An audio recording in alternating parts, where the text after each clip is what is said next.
fouilles. Donc, si on souhaite faire des fouilles pour des canalisations ou des autres tranchées qui sont plutôt linéaires, eh bien, on va commencer par dessiner une ligne avec le raccourci L, la touche 3 pour avoir une ligne en 3D. Voilà, on va lui changer la taille pour qu'on la voie un tout petit peu mieux. Et nous positionnons cette ligne à la hauteur du fond de fouille. Donc ici, on va simplement faire -2 en dessous. Et maintenant, nous changeons le type de ligne, mais pas ici en haut pour une ligne de changement plutôt géométrique, mais dans les menus des fonctions optimales pour le genre d'entité, nous avons ici un icône qui va s'appeler excavation.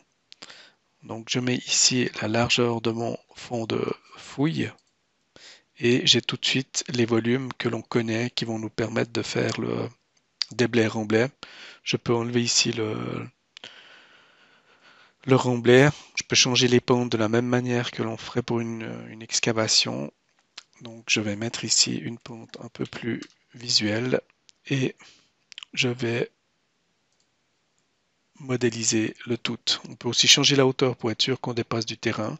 Et une fois que l'on aura généré le volume avec la surface de terrain, eh bien nous pouvons prendre le volume et l'entailler ou le découper dans le terrain.